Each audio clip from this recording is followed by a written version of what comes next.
الضالين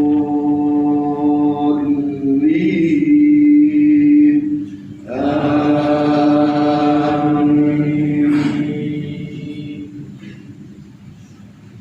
Bismillahirrahmanirrahim. Yang terakhir, para jemaah sekalian, bagi yang mungkin masih merasa ada problematika dalam kehidupannya, sisi ekonominya dan lain-lain, banyak-banyak berpikir, ya Wali, ya Hamid, ya Wali, ya Mughni, ya Razzaq, ya Allah. Dengan niat hanya Allah yang mencukupi segala hajat-hajat kita, yang mencukupi segala kebutuhan kita. Yaitu zikirnya ya Wali, ya Mughni. Kalau dipanjangin ya Razzaq, ya Wahhab. Semua punya keinginan, semua punya kebutuhan. Tapi kita harus sadar yang memenuhi kebutuhan kita Allah Subhanahu wa ta'ala. Nanti Allah kasih jalan. Allah kasih jalan. Cara Allah memenuhi itu bukan ujung-ujung ini. Ya ini maaf, tahaddus bin ni'mah, ya, sebagai rasa bersyukur atas nikmat Allah. Alhamdulillah, ya, karena saya jihad diterima di Bank Indonesia secara definitif, secara sudah keluar SK-nya dan ditempatkan di Pontianak. Alhamdulillah, memang itu keinginan kita supaya saya nggak pindah. Kalau dipindah ke daerah lain, saya juga pindah. Dan alhamdulillah, ini terus kita ya Wali, ya Mughni, ya terus kita baca doa itu supaya Allah mencukupi segala. Kalau yang ada punya hajat, ada yang punya hajat banyak. Saya tahu ada di antara jamaah ada yang mau menikahkan putrinya, putranya juga ada, putrinya ada. Ya itu maksud saya juga mau kita wiridkan itu. Ya Wali, ya Mughni, ya Razzaq, ya Allah yang mencukupi segala kebutuhan kita, segala hajat kita, ampun kebutuhan kita. Nggak punya apa-apa kita itu. La haula wala quwata illa billah. Allah yang mencukupi kita, Allah yang menyehatkan kita dan seterusnya dan seterusnya. Saya kira ini saja, dan mungkin ada yang ingin ditanyakan pada saya. Silakan ya Pak Haji. Waalaikumsalam. Cek 10. Pak Ustaz jelaskan di mana letak bedanya antara sujud dengan kehati-hatian. Terima kasih Pak Ustaz. Baik, suudzon adalah prasangka yang diucapkan oleh seseorang. Ya. Allah melarang kepada kita untuk bersikap suudzon. Sebagaimana firman-Nya, la yashar qaumin min qaumin asa ayyakuna khairan minhum wala nisa'un min nisa'in asa ayyakuna khairan minhunna. La yashar, wahai hambaku, kalian jangan menuduh, membuat tuduhan-tuduhan yang tidak pada tempatnya. Namanya menuduh berarti itu kan fitnah, tidak sebagaimana yang nyata yang dilakukan. Misalnya saya nuduh Pak Asep kau mencuri misalnya gitu, padahal Pak Asep tidak mencuri. Nah itu yang namanya nuduh atau yang menyangka melakukan sesuatu padahal Pak Asep tidak melakukan sesuatu, atau sangkaannya salah. Dia bilang mencuri padahal dia nggak mencuri, cuma memindahkan jahat. Ini tidak aman, saya kan dipindahkan. Ya, itu nyata yang disampaikan. Sungguh pun begitu. Ya, ini ajaran Islam itu jangan misalnya ya, kalau memang pencuri ada nyata di datang ke rumah kita nyuri motor, jelas mencuri. Jangankan agama, undang-undang di Indonesia pun ada aturannya. Apa aturannya? Jangan menghakimi sendiri, serahkan kepada pihak yang berwajib. Nah, gitu. Ya, itu nuduh, nggak boleh. Kenapa? Siapa tahu yang kita tuduh itu lebih baik daripada kita. Yang kita tuduh, yang kita sangka lebih baik dia daripada kita. Wah, orang kan nggak tahu hati kita. Apalagi zaman politik Pak, nuduh-nuduh padahal dia pun ngerjain juga gitu.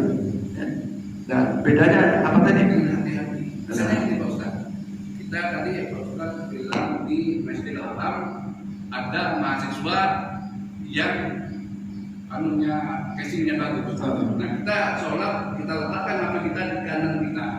Begitu dia datang, dia duduk di kanan kita. Nah, kalau kita tadi mendengar teman Ustaz, misalnya kita teringat-ingat ini sampai kita ke sana, wah ini mahasiswa Indonesia ini jangan-jangan HP aku, kan gitu Pak. Nah itu kan ada sujud kali Pak ya, kita pindah, ambil HP kita kaki kiri, kan gitu Pak. Nah ini gimana? Ya. Kita kehati-hatian kita dengan sujud kali lagi, tidak jelas ini. Jadi gini, dalam kehati-hatian itu dalam rangka untuk safety pada diri kita, ya. Karena di tempat umum Pak, kita nggak kenal dia, ya. Tapi nuduh nggak boleh, nuduh itu sampai keluar ucapan, sampai keluar kata-kata, kalimat yang dikeluarkan, ya. Kalau dalam hati itu kan baru rasa. Contoh kemarin saya sholat zuhur bersama keluarga di Masjid Al-Manar. Saya dan anak-anak sepatu ini diambil, ditaruh tempat sepatu. Ibu-ibu itu marah-marah. Ibu yang duduk di situ itu marah-marah. Kenapa deh kau masukkan sepatu di raknya? Emang kau tuduh aku curi? Nah, itu nyata ya, tersinggung kan orang sebelah. Yang jawab bukan anak saya, yang jawab tukang parkir. Oh mungkin adik ini trauma, dulu pernah sendal sepatunya hilang di sini. Itu anak saya nggak jawab, tapi orang lain jawab. Itu pertolongan Allah Pak. Akhirnya kita nggak bertekad sama dia, tapi orang lain. Jadi anak ini mungkin trauma sehingga sepatunya ditaruh di dan rak itu memang tempat sepatu karena ini umum. Nah, jadi anak saya melakukan satu kehati-hatian tanpa ada praduga menyinggung dan seterusnya. Ibu yang di situ tersinggung. Bagaimana dosa? Ya tidak dosa, kita hati-hati kok menyelamatkan barang kita. Satu ketika sahabat datang ke masjid, kemudian bawa unta. Untanya nggak diikat. Apa dibilang? Tawakal. Rasulullah bersabda, ikat dulu untanya, baru tawakal. Nah gitu loh Pak. Kan hati-hati tuh Pak. Kalau dia langsung tawakal, nggak ada ikhtiar ya, nggak boleh juga. Ikhtiar dulu, baru tawakal.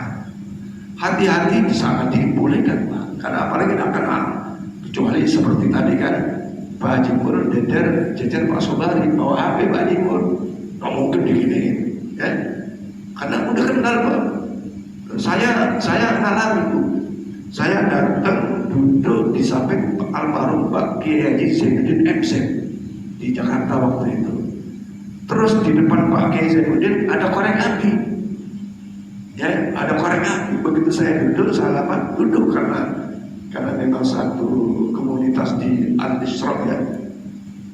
Begitu duduk, gak lama istrinya ngambil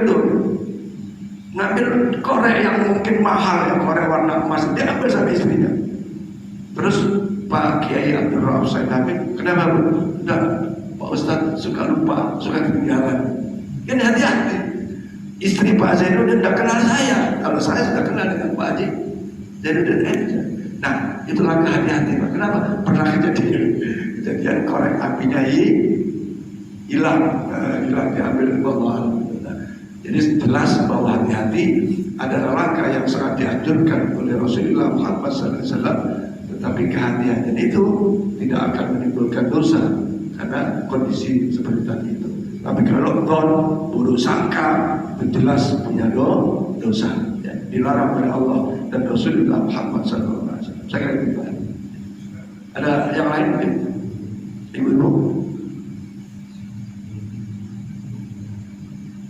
Pak Haji mana? Masih kenapa Pak? Jadi para jemaah sekalian, bahwa sekali lagi dalam kehidupan ini ada pertanyaan. Banyak perbedaan. problematika, cobaan, godaan dan seterusnya. Allah Subhanahu wa taala berfirman, "Alladzi khalaqal mauta wal hayata liyabluwakum ayyukum ahsanu amala." Tidak ada hidup dan mati itu tanpa godaan. Liyabluwakum, sengaja Allah berikan tantangan, Allah berikan godaan untuk apa? Ayyukum ahsanu amala. Siapa yang lebih baik? Siapa yang lebih baik?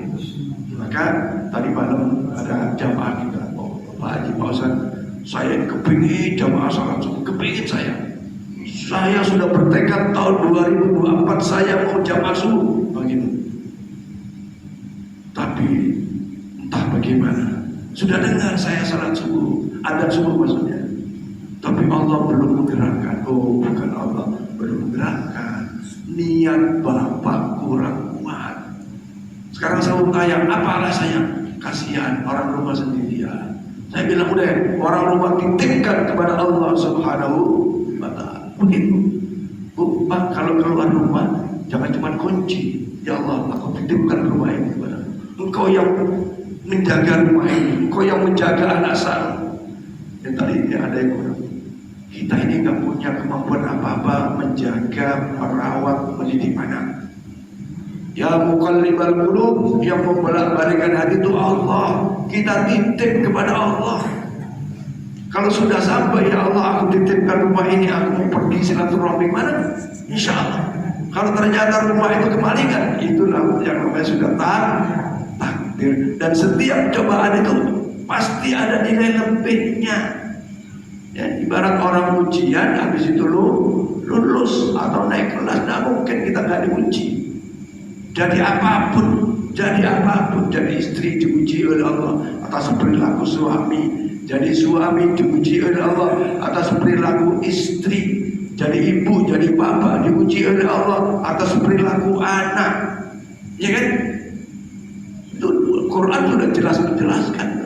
Jadi anak, ya tentu saja orang tua ada juga yang cerewetnya minta ampun, sampai-sampai orang tua itu ibu-ibu nih cerita nyata.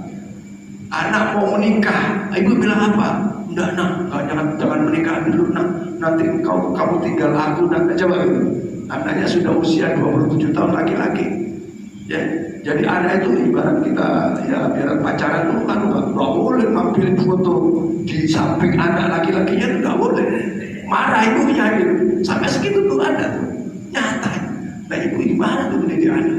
Anaknya nggak boleh berteman dengan perempuan. Luar biasa, semua ada godaannya, godaan sakit, godaan kekurangan harta, macam-macam. Bahkan ada godaan ya dalam keluarga sendiri itu pasti ada.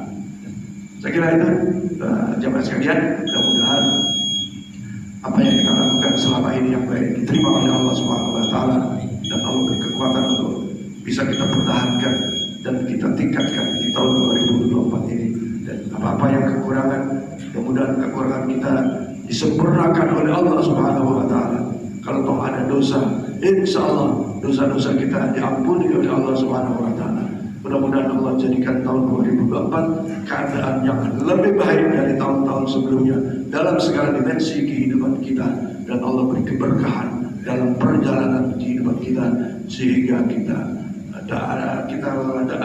alami lebih baik dan mendapatkan rahmat dan ridha Allah Subhanahu wa taala. Wallahu a'lam bishawab. Al-Fatihah. A'udzu billahi minasyaitonir rajim. Bismillahirrahmanirrahim. Alhamdulillahir rahmanir rahim. Maliki yaumiddin. Iyyaka na'budu wa iyyaka nasta'in. Ihdinas siratal mustaqim. Siratal ladzina an'amta 'alaihim ghairil maghdubi 'alaihim waladdallin. آمين آمين يا رب العالمين. بسم الله الرحمن الرحيم. الحمد لله رب العالمين. اللهم صل على سيدنا محمد الفاتح لما أغلق والحاضر لما شبق ناصر الحق بالحق الهادي إلى صراطك المستقيم. صلى الله على آله حق قدره ومقداره العظيم. اللهم اغفر لنا ذنوبنا ولوالدينا وارحمهم كما ربونا صغارا. اللهم يا غني يا مغني يا رزاق يا وهاب. اللهم يا غني يا مغني يا رزاق يا وهاب. اللهم يا غني يا مغني يا رزاق يا وهاب. اللهم يا قاضي الحاجات اقضي حاجاتنا يا الله في هذا الجمع بدل السلام وبالحسن جمع يا سيدي وبالحسن جمع كلهم يا الله حاجة الدنيا وحاجة الآخرة، حاجة لنفسه وحاجة لأولاده وحاجة لأهله برحمتك يا أرحم الراحمين. Kabulkan hajat-hajat jamaah Masjid Nabi Sallam ya Allah. Hajat untuk dirinya, hajat untuk anak-anaknya, hajat untuk keluarganya ya Allah. Hajatil dunya wa hajatil akhirah. Mudahkan segala urusannya ya Allah, urusan dunia, urusan akhirat. Bi barakati jamaah salat subuh, bi barakati subuh Masjid Darussalam kullu birahmatika ya arhamar rahimin. Birahmatillah wa bi syafaati Rasulillah Muhammadin sallallahu alaihi wasallam. Rabbana hab lana min azwajina wa dhurriyyatina qurrata a'yun waj'alna lil muttaqina imama.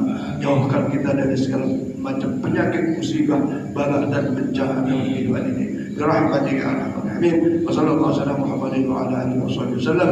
Da'awahum fiha subhanallah wa iyatuhum fiha salam wa akhiru da'wahum alhamdulillah rabbil alamin. Lebih kurangnya mohon maaf. Adanallahu wa iyyakum ajma'in. Ila liqa' wassalam. Wallahu fi kulli aqwamit thariq. Assalamualaikum warahmatullahi wabarakatuh. Sallallahu ala Muhammad sallallahu alaihi wasallam. Sallallahu ala Muhammad sallallahu alaihi wasallam.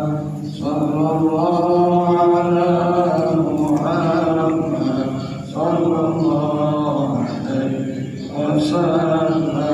Sallallahu